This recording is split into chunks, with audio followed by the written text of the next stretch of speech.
자, 구독자 질의를 좀 살펴보도록 하겠습니다. 2종 일반 주거지역의 상가 건물로 1층은 근생시설이고 2층과 3층은 주택입니다. 자, 주택 부분을 학원이나 병원, 또 사무소 등으로 용도 변경하려면 어떻게 해야 합니까?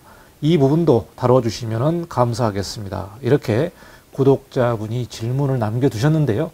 자, 이 강의가 도움이 되었다면 구독과 좋아요를 부탁드리겠습니다.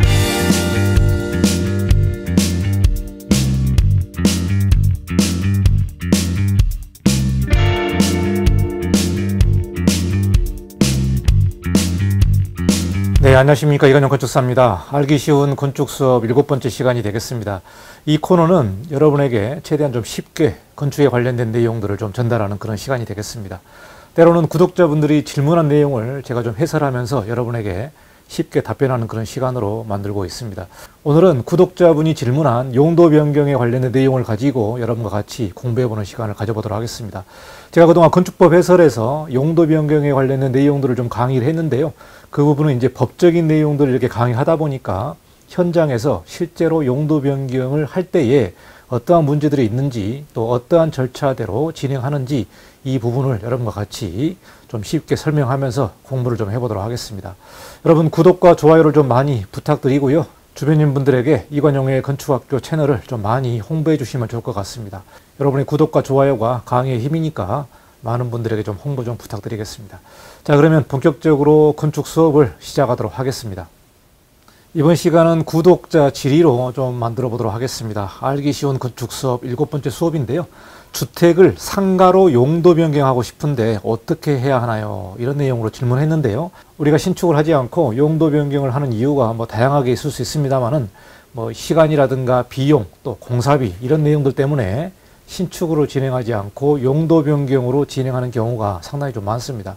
최근 들어서 경기가 조금 다운되다 보니까 신축보다는 용도 변경으로 또 대수선이나 증축으로 이렇게 진행하는 분들이 많은데요.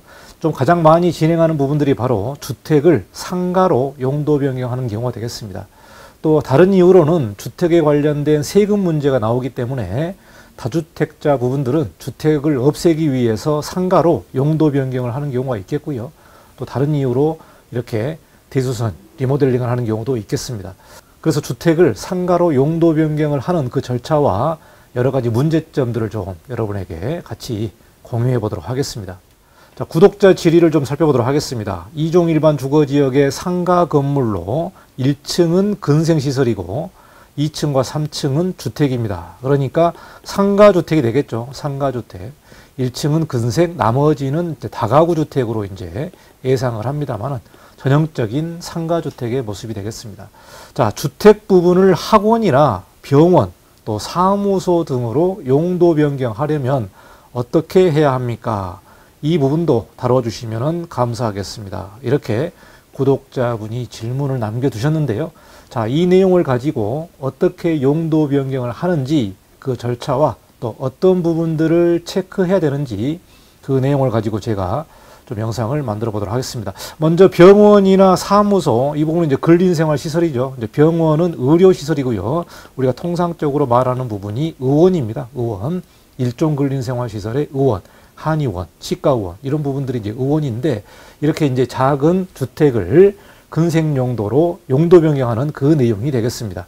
자, 그러면 이제 법적인 내용부터 한번 좀 살펴보도록 하겠습니다. 자, 주택을 근생시설로 용도 변경을 하는 내용이 되겠는데요. 우리가 건축물의 용도를 보시면은 29개의 용도가 있습니다. 29개 용도가 있는데, 이 용도 변경의 이 법적 내용에서는 이 29개 용도를 9개 군으로 다시 분류해 놓고 있습니다. 그러니까 1군, 2군, 3군, 4군 해서 쭉 9개 군까지 이렇게 용도를 별도로 분류해 놓고 있고요. 이게 이제 1번부터 9번까지 이렇게 군들이 나가게 되는데, 이 군마다 여러 가지 용도들이 이렇게 소속되어 있는 경우들이 있습니다. 그래서 1군부터 9군까지 설명을 드리기는 힘들고요. 여기서 보시면은 주택, 그러니까 이 주택 부분은 어디에 속해 있냐면 8군에 속해 있습니다. 8군. 8군 주거 업무 시설군에 속해 있고요. 이 8군에는 단독주택, 공동주택, 업무시설, 교정 및 군사시설, 이 내용들이 8군에 속해 있습니다. 자, 그런데 주택을 근생으로 이렇게 용도 변경을 할 경우에 근생은 그러면 어디에 속해 있느냐? 자, 근생은 7군에 속해 있습니다. 7군.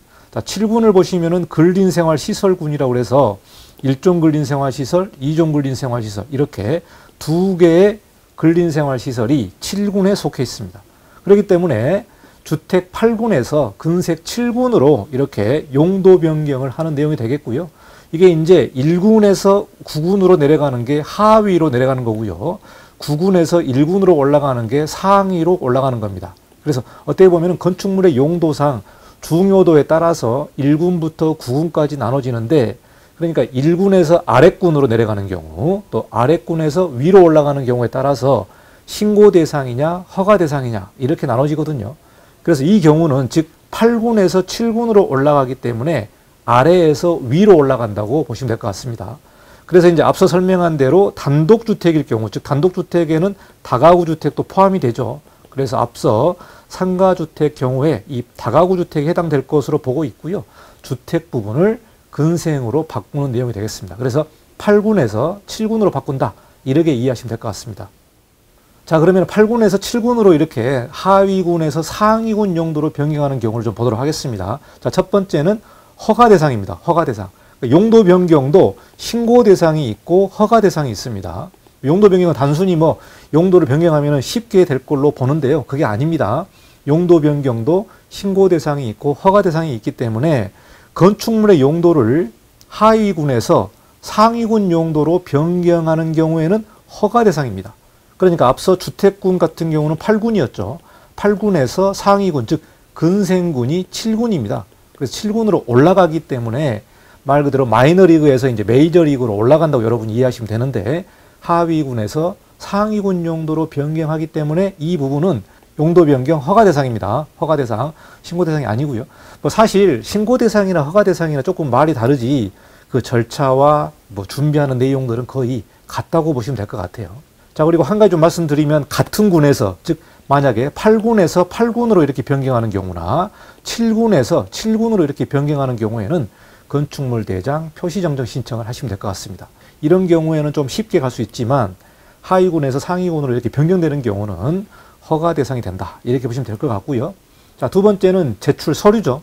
우리가 이제 용도 변경 허가를 받으려면 구청에다가 제출을 해야 되는데요. 먼저 여러분이 건축사 사무소 건축사를 선정하시고 계약을 하셔야 될 것 같습니다.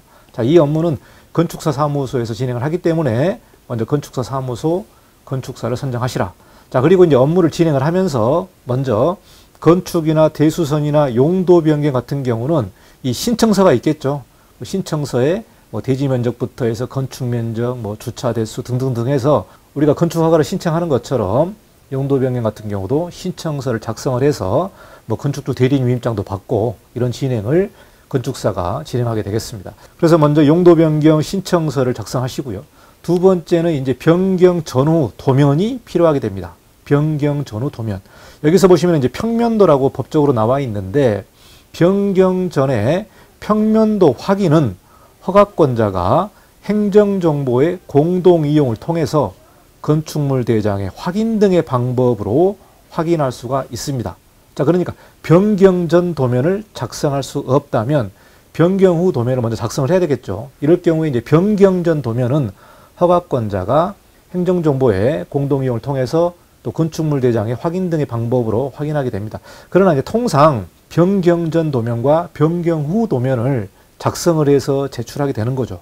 그러니까 변경 전, 즉 주택에 관련된 도면이 변경 후, 즉 근생으로 바꿨을 때 어떻게 변경되는지 평면도를 작성을 해가지고 변경사항을 제출해야 되겠습니다. 이게 바로 이제 도면 작성이죠. 도면 작성. 도면 작성을 통해서 구청에다가 제출을 해야 되겠습니다. 자, 그리고 용도 변경에 따라서 변경되는 내화라든가 방화라든가 피난, 또 건축 설비에 관한 사항이 있다면 그 부분도 새롭게 작성을 해가지고 도서를 제출해야 되겠습니다. 그래서 가장 기본적으로 뭐 평면도, 그리고 거기에 수반되는 기타 설비에 관련된 내용들도 해당이 된다면 도면을 작성을 해가지고 제출을 해야 되겠습니다. 그래서 변경 전, 변경 후 이렇게 이제 진행되는데, 이게 어떻게 보면 이제 간단한 사항일 수도 있습니다만은 이제 조금 더 디테일하게 하나하나씩 좀 따져보도록 하겠습니다.